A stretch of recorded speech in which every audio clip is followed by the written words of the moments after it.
উপস্থিত শ্রদ্ধেয় ঋত্বিক দেবতা, ইষ্টপ্রাণ দাদা, মায়েদের আমার আনন্দিত জয়গুরু। আজকে বড় একটা শুভ দিন, আজকে রথযাত্রা। তার মধ্যে সঞ্জীবদার বাড়িতে যে উদ্দেশ্যে সৎসঙ্গটা, সেটাও খুব ভালো একটা শুভারম্ভ। তো আমি এই পরিবারের সকলের প্রতি, প্রত্যেকের এবং সৎসঙ্গে উপস্থিত এবং যারা দূরে আছেন, অনলাইন থেকেও যারা দেখছেন, তাদের সকলের জন্য দয়ালের আত্মচরণে প্রার্থনা জানাই সকলের যেন মঙ্গল হয়। তো আমি তো খুব একটা বক্তা নই, আপনারা বলেছেন আমাকে বলতে। আমি আমার বোধ বুদ্ধি অনুভূতি এবং আচার্যদেবের সান্নিধ্যে, পূজনীয় অবিন্দার সান্নিধ্যে যতটুকু অনুভূতি লাভ করেছি এবং অভিজ্ঞতা, সেটুকুই আপনাদের সাথে ভাগ করে নেওয়ার চেষ্টা করব। ভুল ত্রুটি হলে আমায় ক্ষমা করে দেবেন। ঠাকুর বলছেন, সদ্গুরুর শরণাপন্ন হও, সৎ নাম মনন করো, আর সৎসঙ্গের আশ্রয় গ্রহণ করো। আমি নিশ্চয় বলছি, তোমাকে আর তোমার উন্নয়নের জন্য ভাবতে হবে না। তো এই যে তিনি নিশ্চয় করে বলেছেন, আমাদের সৎসঙ্গের আশ্রয় গ্রহণ করলে কি হবে, আমাদের মঙ্গলের জন্য তিনি দায়ভার নেবেন। তো আজকে আমাকে বলা হয়েছে শিক্ষা, দীক্ষা এবং বিবাহ এই টপিকের ওপর কিছু বলার জন্য। তো আমরা যখন বিল্ডিং গড়ি তখন আমাদের পিলার দিতে লাগে। তো পিলার না হলে বিল্ডিংটা তো কোলাপস করে যাবে, টেকসই যাতে হয়। ঠিক সেরকম আমাদের জীবনের স্তম্ভ হচ্ছে, ওই পিলার হচ্ছে শিক্ষা, দীক্ষা এবং বিবাহ। এই পিলার দিয়েই আমাদের গোটা জীবন, আমাদের সমাজ দাঁড়িয়ে আছে। একটা যদি ঠিক না হয় তাহলে কিন্তু ব্যালেন্স হবে না, কোলাপস করে যাবে, সামঞ্জস্য হারিয়ে ফেলবে, সঙ্গতিপূর্ণ হবে না। আমরা একটু আগে দেখছিলাম, গান আর বাদক যদি ঠিকঠাক সামঞ্জস্য না করতে পারে তাহলে কিন্তু সেটা শুনতে মধুর লাগে না, তাই না? আমাদের জীবনেরও সেই পিলারগুলো, শিক্ষা, দীক্ষা, বিবাহ যদি ঠিকঠাক না হয় তাহলে আমাদের জীবনটা ওইভাবে কোলাপস করে যাবে, ভেঙে পড়বে। তো শিক্ষা, আমরা সবাই জানি শিক্ষা মানে হচ্ছে একটা ছোট 5-6 বছর বয়স থেকে আমরা বাচ্চাদেরকে স্কুলে ভর্তি করে দিই, তাদেরকে টিচার দিই এবং তারা বছরের পর বছর পরীক্ষা দেয় এবং উত্তীর্ণ হয়, পরীক্ষা হয়, তারপর তাকে মেজারমেন্ট করা হয়।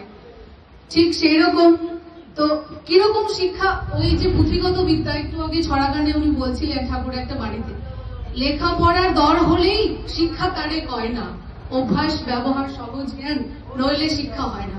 তাহলে শিক্ষা মানে কি শুধুই সেই পুঁথিগত বিদ্যা, স্কুলে বা কলেজ ইউনিভার্সিটিতে আমরা যেটা পড়ি? ঠাকুর বলছেন না, সেটা শিক্ষার প্রকৃত ডেফিনেশন হলো না। শিক্ষা হচ্ছে আমাদের আচার আচরণ, স্বভাব, চরিত্র সবকিছু নিয়ে তবেই হচ্ছে সেটা পরিপূর্ণ শিক্ষা। ঠিক সেরকম আমাদের অনেক মায়েরা, অনেক দাদারা আছেন যারা দীক্ষিত এবং অদীক্ষিত, যারা যাজন করতে গেলে আমরা বুঝতে পারি, অনেক মায়েরা বলেন যে দীক্ষার জন্য তো মেয়েদের অনেকে বিয়ে করেন যে না, বিয়ের পরে দীক্ষা হবে বা শ্বশুর বাড়িতে গিয়ে কিরকম পরিবেশে পড়বে। তো ঠাকুর বলছেন, আদৌ কথাতেই করে কইয়ে যা শেখাবি সেইটি হবে মোক্ষম ছেলে, হিসেবে চল নয় বাস্তবে। তাহলে আদৌ কথা, ওই অবস্থা থেকে তাকে করে কইয়ে শিখিয়ে পড়িয়ে নিতে হবে, তবেই সেটা হবে মোক্ষম ছেলে, ঠিক যেমনটা তিনি আমাদেরকে চান। তো দীক্ষা হচ্ছে ওই অবস্থা থেকে আমাদেরকে তাকে যাজন করে যেতে হবে। দীক্ষার জন্য ওই বিয়ের পরে হবে দীক্ষা নেওয়া বা ওই রকম ব্যাপার নেই। তাহলে দীক্ষাটা কেন? আমরা যেরকম স্কুলে টিচার হাতে বাচ্চাদেরকে দিয়ে দিই, তাহলে শিক্ষক তাকে তৈরি করে, ঠিক সেরকম আমরা যদি আমাদের সন্তানদেরকে তার হাতে তুলে দিই। দীক্ষা মানে আমার মনে হয় একটা ইনস্টলমেন্ট অফ সফটওয়্যার। ঠাকুরকে আমরা দেখতে পাই না, কিন্তু তিনি সফটওয়্যারের মতন, যখন আমি দীক্ষাটা নেব ঠিক সফটওয়্যার ইনস্টলমেন্টের মতো আমাদের ভেতরে তিনি ঢুকে পড়লেন। ওই যে ঢুকলেন, আর বেরোনোর উপায় নেই তার। ওই যে সফটওয়্যার ইনস্টল হয়ে গেল আপনার শরীরে, আপনার মনে, বীজ নামের মধ্যে দিয়ে, সেই তখন থেকে উনি সফটওয়্যারের মতো আপনাকে ইঙ্গিত দিতে থাকবেন। আপনার যেমন পরীক্ষক, তিনি একাধারে শিক্ষক, একাধারে আবার পরীক্ষক। তিনি আপনাকে ঠকিয়ে, মানে ঠক্কর মেরে প্রত্যেকটা মুহূর্তে আপনাকে পরীক্ষার মধ্যে দিয়ে আপনার মেজারমেন্ট করবেন, কিভাবে আপনার পার্সোনালিটি ডেভেলপমেন্ট হয়। তো এইভাবে দীক্ষা নিলে, দীক্ষা মানে তো দক্ষতা অর্জন, তো দক্ষতা মানে কিভাবে হবে, সেটা পরীক্ষার মধ্যে দিয়ে। তো তিনি এইভাবে দীক্ষার মাধ্যম দিয়ে আমরা আমাদেরকে দক্ষ করে তুলতে পারবো, যদি আমরা ওই যে বললাম ইনস্টলমেন্ট অফ সফটওয়্যার, যদি এই সফটওয়্যার ঠাকুর নামে সফটওয়্যারটাকে ভিতরে যদি রাখতে পারি তাহলে তিনি আমাদেরকে নির্দেশ করবেন আমাদের জীবনে কিভাবে চলতে হবে, কিভাবে কি করতে হবে প্রতিটা মুহূর্তে। এরপর আসি বিবাহ। বিবাহ বলতে ঠাকুর বলেছেন উন্নয়ন আর সুপ্রজনন এই তো বিয়ের মূল, যেমন তেমন বিয়ে করে করিস না কো ভুল। তো আমরা অনেকে বুঝতে পারি না, মানে অনেকে ভাবে যে চাকরি পেয়ে গেলেই বোধহয় বিয়ে হয়ে যাবে, এবার বিয়ে করা যেতে পারে, বা যাকে পছন্দ হচ্ছে তাকে বিয়ে করা যেতে পারে। তো আমি খুব টেকনিক্যাল টার্মে বলছি, যেমন আমরা সবাই মোবাইল ফোন বা ল্যাপটপ ইউজ করি, তো আমাদের চার্জার লাগে, তো সি টাইপ কারোর বি টাইপ। তো আমরা সি টাইপ চার্জার দিয়ে, ফোন যদি আপনার সি টাইপ হয় চার্জারও সি টাইপ লাগে, নইলে কিন্তু ভেতরে বিদ্যুৎ প্রবাহিত হবে না। তো এই যে তাহলে এই ব্যাপারটাকে ঠাকুর বলছেন কম্প্যাটেবল ম্যারেজ, শুধু ম্যারেজ না, কম্প্যাটেবল ম্যারেজ। তো এই যে সি টাইপ আর সি টাইপ ফোন আর সি টাইপ চার্জার, এটাকে বলছে যে বর্ণ সমগোত্র এবং সমবর্ণ অসমগোত্র, সেটাকে তিনি বলছেন অনুলোম বিবাহ।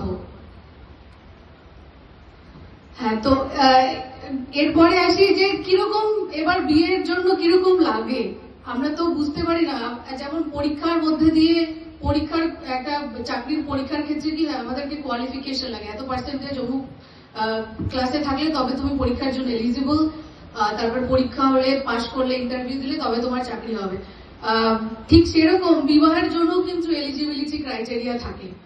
ঠাকুর বলছেন সৎ স্বভাবে পাগল পরাণ পাগল সেই তো রে তোর বর,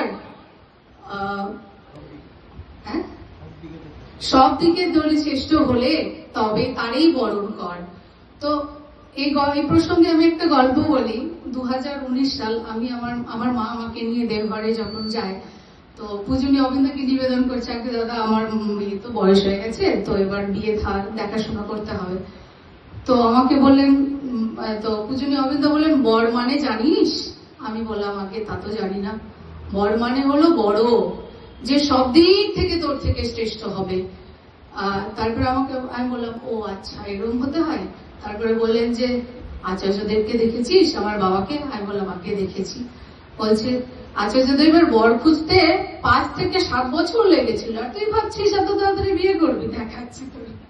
তো তিনি বললেন যে ওই যে ওইরকম হতে লাগবে, সব দিক থেকে যে শ্রেষ্ঠ হবে তোর থেকে, সেই তোর বর হবার উপযুক্ত হবে। তো আমরা এরকম যদি না হয়, তাহলে যে বললাম বিল্ডিং যদি ইট বালি খোয়া সব ঠিকঠাক না হয়, তাহলে কিন্তু আমরা দেখি নিউজে প্রচুর বিল্ডিং কোলাপস করছে, অনেক ব্রিজ ধসে পড়ছে। তো ওই কোয়ালিটি মেটেরিয়াল যদি না হয়, এলিজিবল ক্রাইটেরিয়া যদি ঠিকঠাক মেনটেন করা না থাকে, তাহলেও কিন্তু আমাদের যে সমাজের যে স্তম্ভ, যে শিক্ষা দীক্ষা বিবাহ, এগুলো কিন্তু ওরকম ভাবে কোলাপস করে যাবে। আমি এখানে শেষ করব, আরো অনেক বড় বড় বিশিষ্ট ব্যক্তিরা আছেন, তারা বলবেন। তো আমি এইটুকুই শেষ করছি। সকলের দয়ালের আতুল চরণে আমার প্রার্থনা, আপনারা ঠাকুরের আদর্শ নিয়ে জীবন চলেন এবং সকলে যেন আরো আমরা যেন আমাদের মনের মতো না হই, আমরা যেন তার ইচ্ছেতে চলার চেষ্টা করি, তার মনের মতো হয়ে ওঠার চেষ্টা করি। সকলের মঙ্গল হোক। জয় গুরু।